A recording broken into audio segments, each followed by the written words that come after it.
მოგების გადასახადი არა. ამ 10,000 ლარის წარმოიდგინეთ თქვენ 18%.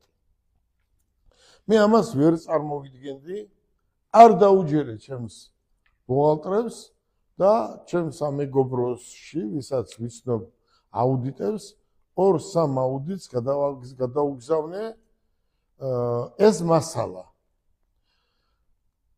ესეთი წარმოდგენა მქონდა, რომ ადამიანი, რომელიც არის კალიასკით გადაადგილდება და მას გააჩნია პრობლემები, ვერ კი გავამბაჟებთ, მაგრამ თუ მთლიანი ღირებულების 18% იქნება გადასახდელი, ამას ვერ წარმოვიდგენ.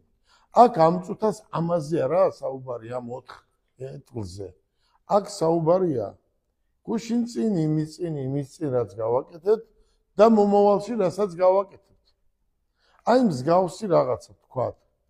ერთი ქალბატონი არის რაიონიდან, ახლა სახელს არ დავასახელებ და ძალიან დიდი სურვილია აქვს, რომ რამენაირად შვილი, ძალიან კარგი შვილი ყავს და უნდა რომ რამენაირად სწავლის ფული გადაუხადოთ.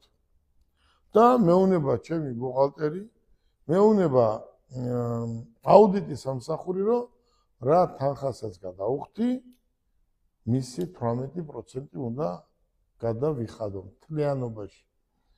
აი სიტყვაზე თქვათ, აი ეს შემოვიტანე, გავამბაჟე, ზუსტად რო იყოს გასაგები, გავამბაჟე, მომაკ, ვჩუქნი, ვისაც ვჩუქნი საბუთი აქვს, ეს არის აქ პრობლემა. ვისაც ვჩუქნი ამას საბუთი აქვს, რომ ეს არის ეტლი და აი ამას ჭირდება და იმას აქვს, რომ ის ავად არის და ამის დამადასტურებელი საბუთი და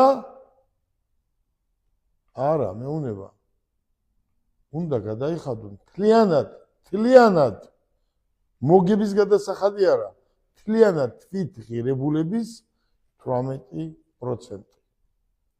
გინდა ოპერაცია დავაფინანსოთ ბიზნესმენებმა ჩვენ და გინდა ნებისმიერი ნივთი ვაჩუქოთ.